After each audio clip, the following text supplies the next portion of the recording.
Sometimes you just have to stop and heal from within. This is my journey to reclaiming myself. I ask myself, what got me here? So I have to rewind the hands of time. My story begins on November 10th. Born into an Italian-speaking household, I spent much of my childhood in Italy, where life felt safe and vibrant.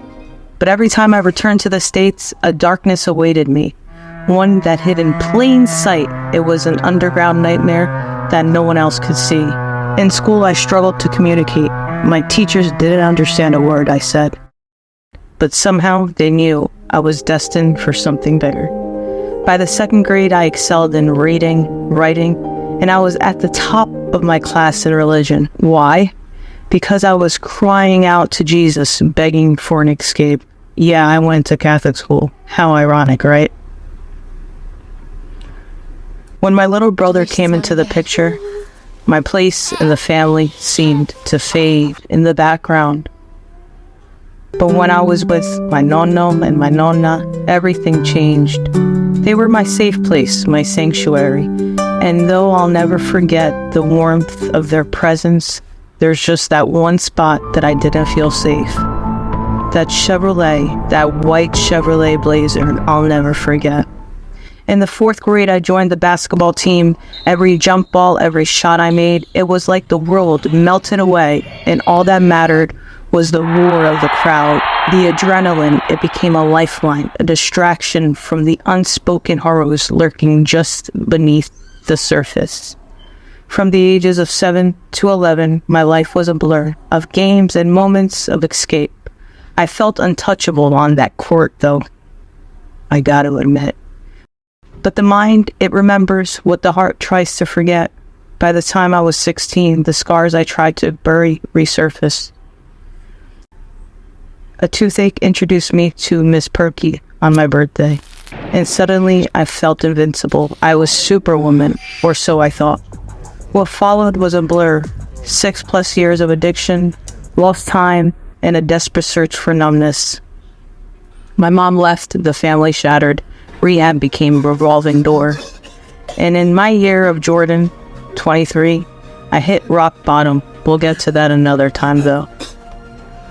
Why did I fall so far? Why did I fall so hard?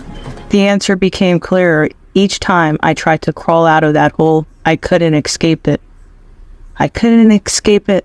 This series is my fight to take out the monsters one by one by one. This is only the beginning.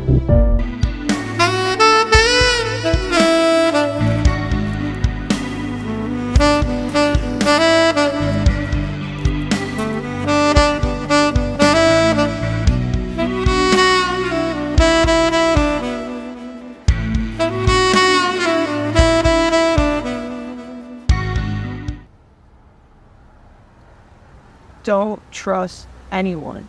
That's the reality I lived by for so long, because at one point in my life, this guy right here couldn't even save me, no matter how loud I begged or how much I cried.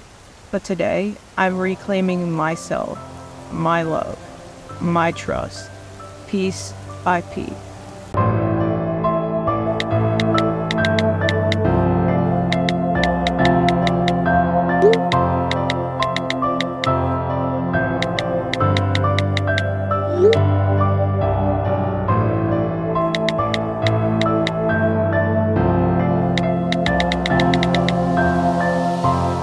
After 2 decades of pain, my predator is finally where he's supposed to be, behind bars. Now I'm on a mission to make sure no one has to experience what I did. Whether it's your son or your daughter, I'm here to expose these animals one by one. Starting right here in our community, and maybe one day even on a national scale, because I've seen the darkness, and I'm determined to bring it to light and stop it before it touches another innocent life. Don't trust anyone, because you never know who it might be, whether it's the friendly neighborhood dad down the street or the cousin that sits across from you at Christmas dinner. These predators hide in plain sight. sometimes even as the nicest guy that you've ever met.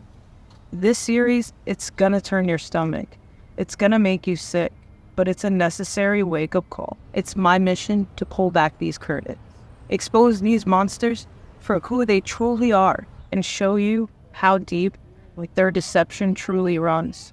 No more hiding, no more silence. I'm here to protect our youth and make sure no one falls victim to their lies again.